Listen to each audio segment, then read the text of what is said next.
La patente, ou patte blanche, pour circuler, c'est toute une histoire. Dans un premier temps, c'est attribué pour le commerce maritime, et c'est ainsi que les premières patentes de santé ont vu le jour. Elles déterminent si un bateau en provenance d'un port étranger a été en relation avec un fait d'épidémie. Ils ont défini 3 patentes de santé.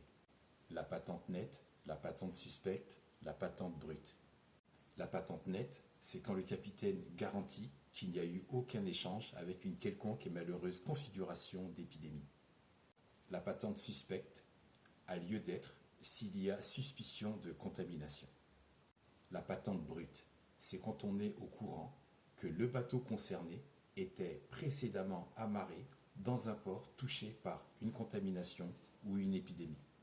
Dans ces 3 cas de figure, le matos et les marins sont apostés en quarantaine selon l'importance, la nature et l'ordre de la patente.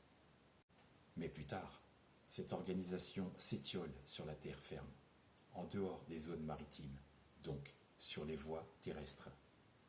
Et ça a inspiré le bulletin de santé dans le sud de la France, que tu connais aujourd'hui sous le nom de carnet de santé.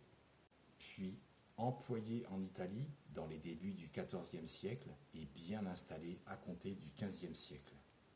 On a donné des certificats sanitaires délivrés aux bateaux au départ d'un port pour attester de la bonne santé du personnel du navire et de la population du port de provenance à l'arrivée dans un autre port.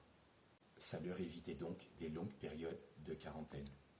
S'il y a une épidémie qui se manifeste et se répand dans une région, ce sont les autorités municipales qui prennent la main. Les autorités remettent à la population, aux personnes qui souhaitent se déplacer en dehors de leur commune, une attestation. Attestation préparée par le Conseil du roi qui assure et certifie que la ville d'origine n'a connu aucune contamination, n'a connu aucune épidémie.